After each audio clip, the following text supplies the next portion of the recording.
오늘 제 설교 제목은 가난한 자는 복이 있나니입니다. 오늘 함께 읽은 성경 본문에서는 예수님께서 가난한 자가 복이 있다 이렇게 말씀하십니다. 그리고 줄인 자, 즉 가난해서 배고픈 자가 복이 있다. 가난하여 먹을 것이 없고 너무 가난해서 우는 자가 복이 있다 말씀하십니다. 그리고 예수님은 부자들에게 화가 있을 것이라, 부자들에게 불행이 닥칠 거라 말씀하십니다. 부자여서 배부르고 부자여서 웃는 자들에게 화가 있을 것이라고 예수님께서 말씀하십니다. 우리는 여기서 궁금한 것이 있습니다. 그렇다면 우리는 부자가 되지 말고 가난한 사람이 되어야 합니까? 예수님께서 우리들에게 가난해서 굶주리고 먹을 것이 없어서 우는 자가 되라는 말씀이십니까? 그렇다면 이 땅에서 부자가 되는 것은 죄가 되고 악한 것입니까? 어떤 목사님들은 그렇지 않다라고 설교하십니다. 저도 그렇게 설교한 적이 있습니다. 왜냐하면 마태복음을 보면, 우리가 지금 누가복음을 읽었는데 마태복음을 보면 가난한 것이 그냥 돈이나 재물에 관한 것이 아니라 심령이 가난한 것을 말씀하시고 있기 때문이라고 이렇게 해석을 합니다. 마태복음 5장 1절 보면 예수께서 무리를 보시고 산에 올라가 앉으시니 제자들이 나온지라 입을 열어 가르쳐 가라사대 심령이 가난한 자는 복이 있나니 Blessed are the poor in spirit, 그죠? 천국이 저희 것이며라고 마태복음에 썼어요. 가난한 것이 그저 경제적으로 가난하거나 돈이 없는 게 아니라 이 심령이 가난한 것이라고 해석합니다. 또한 시편에 보면 다윗 왕이 이렇게 기도합니다. 시편 40편 17절 나는 가난하고 궁핍하오나 주께서는 나를 생각하시오니 주는 나의 도움이시오 건지시는 자시라 나의 하나님이여 지체하지 마소서. 시편 86편 1절에도 보면 다윗이 여호와여 나는 곤고하고 궁핍하오니 가난하다는 거예요. 귀를 기울여 내게 응답하소서. 이스라엘 왕 다윗이 쓴 시인데 왕이 뭐 가난하겠어요. 왕이 그가 결코 경제적으로 가난해서 이렇게 쓴 것이 아니라 영적으로 가난하고 영적인 겸손함을 나타내는 표현이라는 것입니다. 그래서 누가복음에서의 이 가난한 자가 복이 있다고 하는 것은 영적으로 가난하다 하는 뜻이고, 그래서 마태복음에서는 심령이 가난한 자라고 기록되어 있다라고 하는 것입니다. 경제적으로 가난한 자가 아니라 심령이 가난한 사람들, 즉 영적인 진리가 가난하고 부족해서 하나님 생명의 말씀을 막 찾는, 부족해서 가난해서 찾는 사람들, 말씀을 찾는 사람들이 복이 있다라고 해석을 하는 것입니다. 그 해석도 옳다라고 생각합니다. 그러나 성경을 보면 예수님은 돈과 재물이 많은 부자에 대해서 부정적으로 여러 번 말씀하시고 있는 것을 보게 됩니다. 예수님은 부자들은 천국 가기 힘들다라고 말씀하십니다. 마태복음 19장 23절 잘 아는 말씀이죠. 예수께서 제자들에게 이르시되 내가 진실로 너희에게 이르노니 부자는 천국에 들어가기가 어려우니라. 예수님은 심령이 부유해서, 즉 영적으로 교만해서 천국 들어가기 어렵다는 것이 아니라 돈이 많은 부자라서 천국에 들어가기 어렵다 예수님 말씀하신 것입니다. 어느 정도 부자가 천국 가기 어려우냐? 이 정도라고 말씀하십니다. 다 알죠? 예수께서 저를 보시고 가라사대 재물이 있는 자는 하나님의 나라에 들어가기가 어떻게 어려운지, 얼마나 어려운지, 낙타가 바늘기로 들어가는 것이 부자가 하나님의 나라에 들어가는 것보다 쉬우니라 말씀하세요. 낙타가 바늘기 통과하는 것이 더 쉬울 정도로 부자는 천국 가기 어렵다는 것입니다. 성경의 부자, 즉 재물을 사랑하는 자들은 하나님을 섬기지 못한다라고 말씀을 하십니다. 마태복음 6장 24절 한 사람이 두 주인을 섬기지 못할 것이니 혹 이를 미워하며 저를 사랑하거나 혹 이를 중히 여기며 저를 경히 여김이라. 너희가 하나님과 재물을 You cannot serve both God and money. 그죠? 너희가 하나님과 돈을 겸하여 섬기지 못하느니라. 이렇게 예수님께서 말씀하십니다. 하나님과 돈을 같이 섬기지 못한다 말씀하십니다. 또한 성경에 돈을 사랑하는 사람들은 믿음에서 떠난다라고 말씀하십니다. 디모데전서 6장 7절 우리가 세상에 아무것도 가지고 온 것이 없음에 또한 아무것도 가지고 가지 못하리니 우리가 먹을 것과 입을 것이 있은즉 족한 줄로 알 것이니라. 부하려 하는 자들은 시험과 울무와 여러 가지 어리석고 해로운 종욕에 떨어지나니 곧 사람으로 침륜과 멸망에 빠지게 하는 것이라.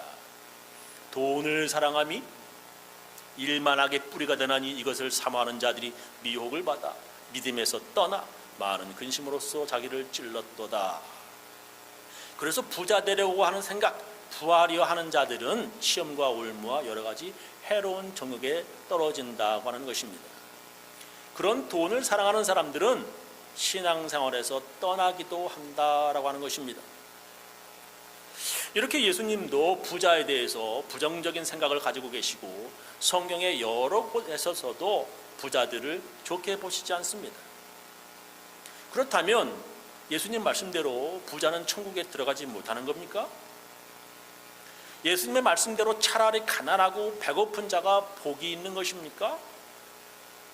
예수님께서 우리들에게 무엇을 말씀하시려고 하는 것입니까?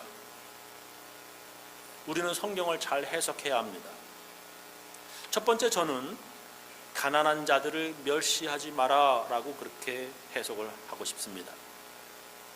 먼저 오늘 본문의 앞에 나오는 글, 오늘 본문 읽었던 본문의 앞에 무슨 내용이 있는지 읽어봐야 제대로 이해가 됩니다.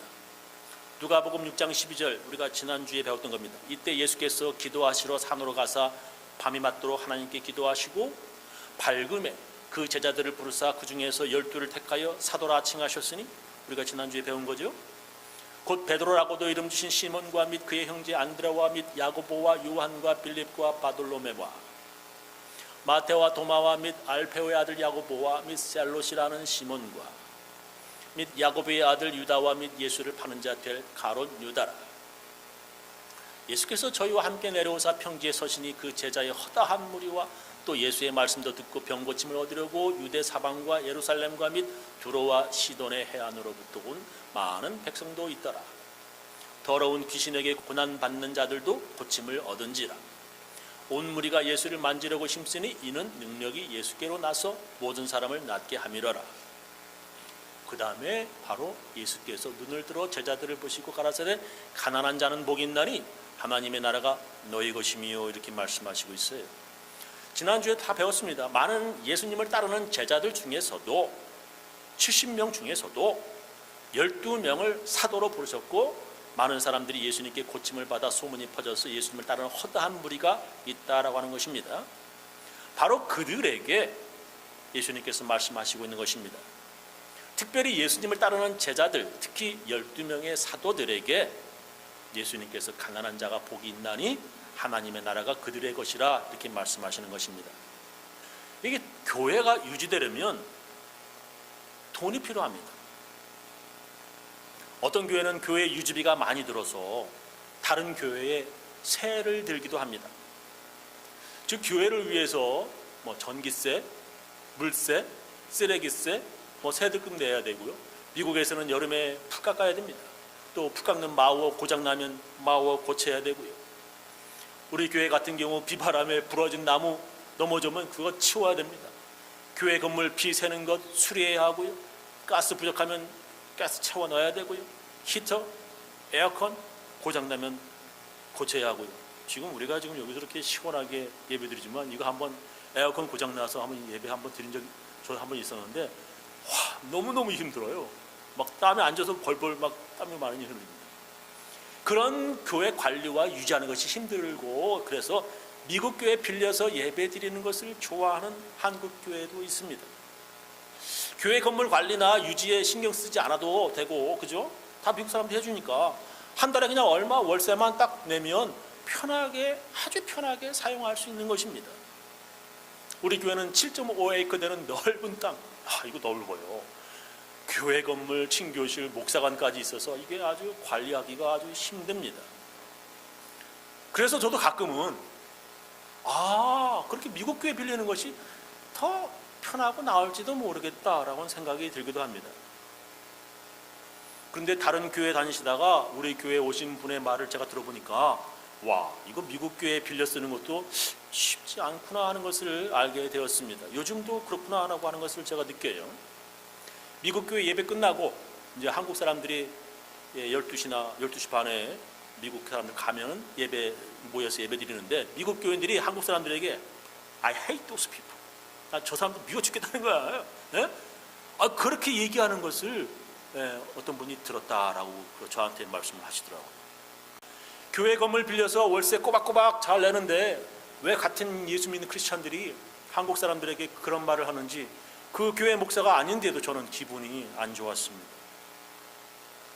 그 말을 들으니 제가 오래전에 LA에서 신학대학원 다니면서 유스 전도사 하던 때가 생각났습니다.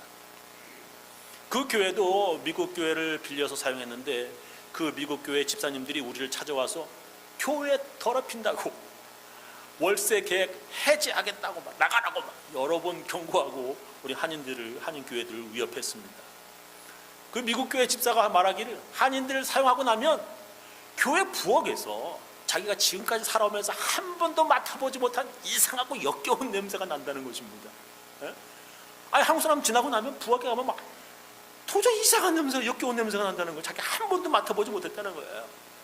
한국 사람들이 교회 사용하고 난 후에는 똥 냄새 같기도 하고 음식 썩는 냄새가 난다는 것입니다.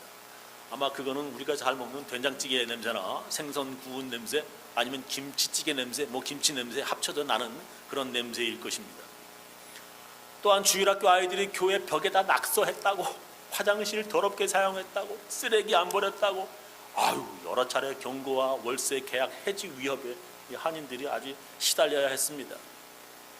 그래서 자기 교회 건물 하나 가지고 있어서 한국 음식 마음껏 풍기면서 냄새 풍기면서 먹을 수 있기를 한인들은 그렇게 소원했었습니다. 그렇게 건물을 사려면 돈이 있어야 하는데 정부에서 돈을 주는 것도 아니고요, 은행에서 빌려야 하는데 은행빚 못 갚아서 교회가 갑자기 사라지고 교인들이 뿔뿔이 공중분해 되기도 합니다. 교회 건물 빌려 쓰려면 월세 내야 하고요, 운이 좋아서 교회 건물과 땅을 샀다면 교회 유지와 관리비가 들어가야 하는 것입니다. 그게 시에서 정부에서 우리를 도와주는 게 하나도 없어요. 우리의 헌금으로 이 교회가 운영되는 것입니다. 교회가 유지되려면 헌금, 돈이 필요합니다. 근데 교인 수가 적어서 교회 유지가 아주 힘든 한국 교회들이 미국에 참 많습니다. 그래서 헌금 좀 낼 수 있는 부자들, 저 부자 교회 오면 아주 그들을 귀하게 대합니다. 그래서 교회는 가난한 사람들보다도 부자들이 많이 사는 곳에 교회를 지으려고도 합니다. 예수님과 성경은 예수님의 제자, 특별히 제자 중에서 사도들 뽑은 12명에게 부자들보다 가난한 사람들을 더 귀하게 여기라고 이 말씀을 주셨다고 저는 해석합니다. 마태복음이나 누가복음 모두 제자들을 부르시고 난 후에, 마태복음도 그래요, 누가복음도 그래요, 제자들 부르셔서 12명, 특히 누가복음에서는 예수님께서 새벽까지 밤을 새워 기도하시고 12명의 사도들을 뽑으시고 난 후에 그들에게 이 말씀을 하시는 것입니다. 가난한 사람들이 복이 있다, 하나님의 나라가 가난한 사람들의 것이야 라고 말씀하십니다. 교회는 교회 유지와 관리를 위해 부자 교인들만 귀히 여겨서는 안 된다라고 말씀하시는 것입니다. 그런 내용의 성경 말씀이 기록되어 있습니다. 야고보서 2장 1절, 내 형제들아, 영광의 주 곧 우리 주 예수 그리스도를 믿는 믿음을 너희가 받았으니 사람을 외모로 취하지 말라. 만일 너희 회당에, 너희 교회에 말이죠, 금가락지 끼고 아름다운 옷을 입은 부자들이 들어오고 또 더러운 옷을 입은 가난한 사람들이 들어올 때에 너희가 아름다운 옷을 입은 부자들을 돌아보면 가로되 여기 좋은 자리에 앉으소서 하고, 또 가난한 자에게 이르되 너는 거기 섰든지 내 발등상 아래 앉든지 마음대로 앉고, 이렇게 하면 너희끼리 서로 구별하며 차별하며 악한 생각으로 판단하는 자가 되는 것이 아니냐. 내 사랑하는 형제들아, 들을지어다. 하나님이 세상에 대하여는 가난한 자를 택하사 믿음에 부유하게 하시고 또 자기를 사랑하는 자들에게 약속하신 나라를 유업으로 받게 아니하셨느냐. 너희는 도리어 가난한 자를 괄시하였도다. 부자는 너희를 압제하며 법정으로 끌고 가지 아니하느냐. 저희는 너희에게 대하여 일컫는 바 그 아름다운 이름을 회방하지 아니하느니. 너희가 만일 성경에 기록된 대로 네 이웃 사랑하기를 네 몸과 같이 하라 하신 최고의 법을 지키면 잘하는 것이오니와, 만일 너희가 외모로 사람을 취하면 죄를 짓는 것이니 율법이 너희를 범죄자로 정하리라 하셨습니다. 이렇게 말씀하십니다. 교회는 금가락지 끼고 아름다운 명품 옷을 입은 사람만 귀하게 여긴 것이 아니라 가난한 사람이 왔을 때도 그들을 귀하게 여기라는 말씀을 하시는 것입니다. 그런 교회가 복이 있다, 그런 교회가 진짜 하나님의 나라 천국과 같다라고 예수님은 말씀하시는 것입니다. 특별히 예수님의 제자들, 사도들, 목사들, 임원들은 명심해야 할 것입니다. 두 번째, 예수님께서 뭘 말씀하시러 가시는 것일까? 순종하는 믿음에 대해서 말씀하시고 있습니다. 우리가 오직 믿음으로 구원받습니다. 우리 모두는 하나님 앞에 다 죄인들입니다. 그래서 하나님께서 죄인들을 구원하시기 위해 하나님의 아들 예수님을 이 땅에 보내셨습니다. 누구든지 자기가 죄인임을 깨닫고 예수님을 하나님의 아들 구원자로 믿기만 하면 구원받습니다. 그래서 돈이 많은 부자라고 해서 구원 못 받는 것도 아니고요, 또한 돈이 없는 가난한 거지라고 구원받는 것이 아닙니다. 오직 믿음으로 구원받는 것입니다. 부자도 예수님을 하나님의 아들 구원자로 믿으면 구원받는 것입니다. 그러니까 돈을 사랑하고 부자가 되려고 하는 욕심이 많아도 이 믿음만 있으면 되니까 구원받는데 아무 문제가 없는 겁니까? 오직 믿기만 하면 구원받는 것이니까 재물 많이 모으기만 했지 가난한 사람 돕지도 않고 교회 헌금도 하지 않아도 믿음으로 구원받잖아. 그냥 믿기만 하면 구원받는 것입니까? 다들 11조 완벽하게 그리고 철저하지 못하잖아. 부자인 내가 11조 못하는 것도 그 사람들하고 마찬가지지. 똑같지 않아. 가끔 교회 나가서 헌금하면 그런 가난한 사람들보다 내가 더 많이 헌금한다고 그렇게 말합니다. 그리고 헌금 안 내도 자기는 가난한 사람들이 믿는 것처럼 뭘 믿어? 헌금 많이 내는 것으로 구원받는 것이 아니라 오직 믿음, 오직 예수를 믿음으로 구원받는다, 그렇게 믿는다고 하는 것입니다. 내가 교회에 헌금 내서 구원받는 것이 아니라 오직 믿음으로 구원받는다라고 주장을 합니다. 그래서 돈이 많아도 가난한 사람들 돕지 않고 교회에 헌금도 하지 않습니다. 아니, 자기도 나도 가난한 자야, 자기도 가난한 사람들처럼 돈이 부족해 라고 그렇게 말합니다. 아주 비싼 고급 승용차를 구입해서 매달 많은 월 페이먼트 내야 하고, 그런 차가 서너 대 되고, 그런 고급 차는 보험도 비싸니까 다른 사람들보다 보험비와 유지비가 더 많이 들어간다고 하는 것입니다. 집이 커서 풀 깎고 정원을 관리하는 정원사 월급도 줘야 하고, 집이 너무 커서 청소해 주는 사람 월급 줘야 하고, 요리사 월급 줘야 하고, 여름과 겨울 해외여행의 휴가비도 있어야 하고, 자가용 비행기 모는 조종사 월급 줘야 하고, 비행기 수리비 내야 하고, 자기도 쓸 돈이 부족하다는 것입니다. 더욱더 이번에 큰 집을 500만 불 주고 샀는데 이게 월 페이먼트가 장난이 아니라고 합니다.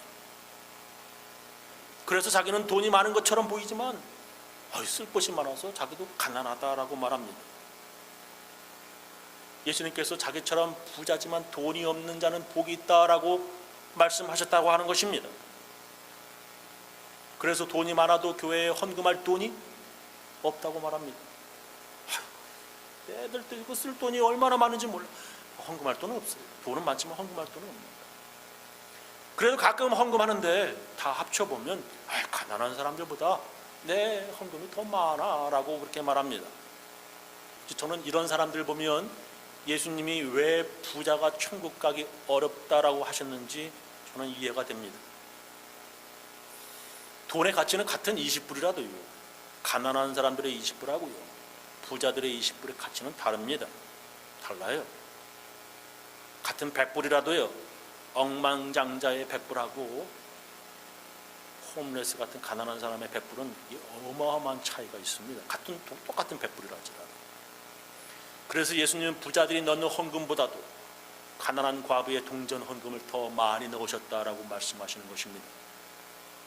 부자들은 자기는 헌금에서 구원받는 것이 아니라 오직 믿음으로 구원받아 라고 말합니다.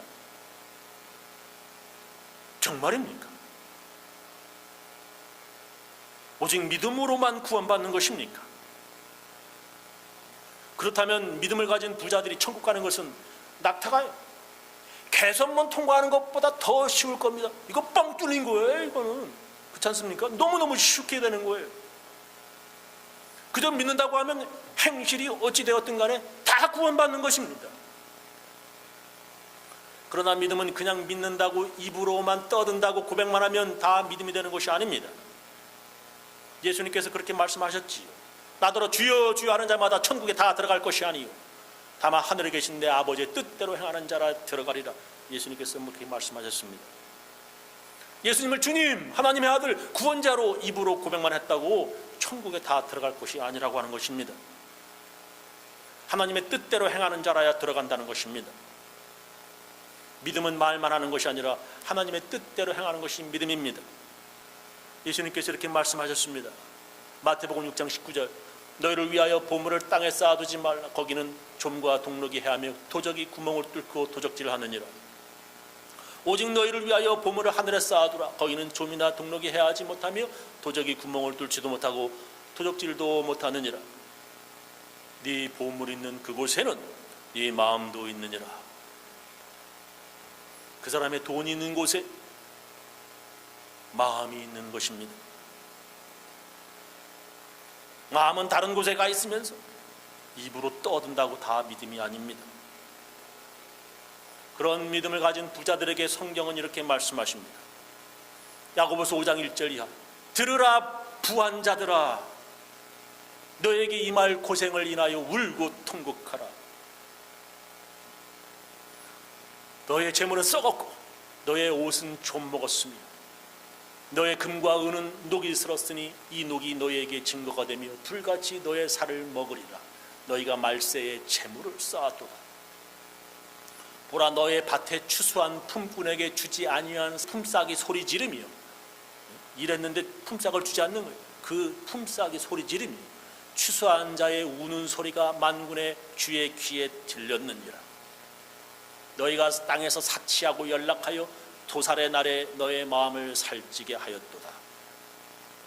자기 밭에서 일한 품꾼의 품삯을 떼어먹고 부자 된 사람들이 나는 믿음이 있기 때문에 구원받아 라고 생각한다면 그것은 심판하시는 하나님을 우습게 여기는 것입니다. 자기 식당에서 일하는 사람들의 팁까지 가로채면서 부자가 되려가는 식당 주인이 나는 오직 믿음으로 구원받아 믿는다면 예수님의 죽음을 헛되게 만드는 부끄러운 짓입니다. 가난한 사람들을 착취하며 부자가 된 사람이 오직 믿음으로 구원받는다라고 생각하는 것은 유대인들이 우상 섬기면서 나 할례 받았기 때문에 하나님 백성이야 우기는 것과 마찬가지입니다. 예수님께서는 하나님을 사랑한다고 하는 사람들이 이웃을 사랑하지 않는 것을 보실 때 예수님께서는 그들을 독사의 새끼들이라고 책망하셨습니다. 요약하면서 제 설교를 마치겠습니다. 예수님께서는 가난한 자는 복이 있다라고 말씀하셨고 부자들은 천국 가기 힘들다라고 말씀하셨습니다. 이게 무슨 뜻입니까? 첫 번째로 가난한 자들을 멸시하지 마라 말씀하시는 거예요. 교회에서 가난한 교인들을 귀하게 여기라 말씀하십니다. 두 번째는 순종하는 믿음입니다. 믿음은 순종하는 믿음이어야 돼요. 입으로 떠드는 믿음은 거짓 믿음입니다. 그런 사람들이 참 많습니다. 불순종한 자의 믿음은 헛믿음입니다. 저는 우리 교인들 모두 교회에서 가난한 교인들처럼 겸손하게 그리고 예수님 말씀에 순종하며 신앙생활 하시기를 예수님의 이름으로 축원합니다. 기도하시겠습니다.